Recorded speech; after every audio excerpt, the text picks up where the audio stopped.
یہ دو سوال ہیں، ان کے جواب دے دیتے ہیں۔ پہلا ہے کہ کیا کمیٹی پر زکوٰۃ ہوتی ہے؟ بھائی گزارش یہ ہے کہ یہ مسئلہ اچھی طرح سمجھ لیں۔ اب فرض کریں آپ کی 1.5 لاکھ روپے کی کمیٹی ہے۔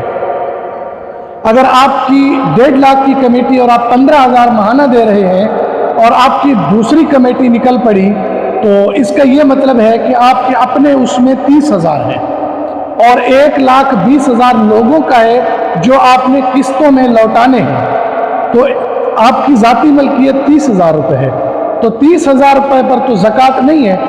اور اگر دوسری نکل بھی آتی ہے تو اس پر سال کا گزرنا بھی ایک شرط ہے شرعی طور پر۔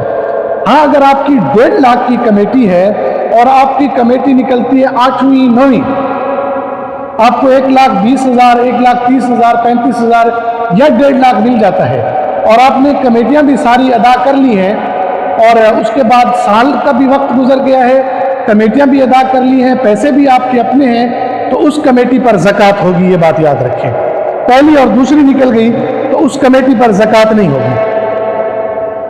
دوسرا، کوئی چیز خرید کر رکھے بعد میں اس میں زیادہ نفع پر بیچے تو کیسا ہے؟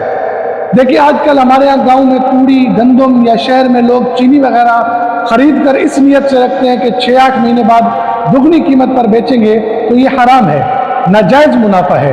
ہاں آپ نے اب جیسے 20 من گندم اپنے گھر کے لیے، اپنے خرچے کے لیے رکھی ہوئی ہے، درمیان میں آپ کو پیسے ضرورت پڑ گئے، وہ بھلے مہنگی بک رہی ہے، ڈبل قیمت پر بک رہی ہے، اس کا منافع آپ کے لیے حلال ہے۔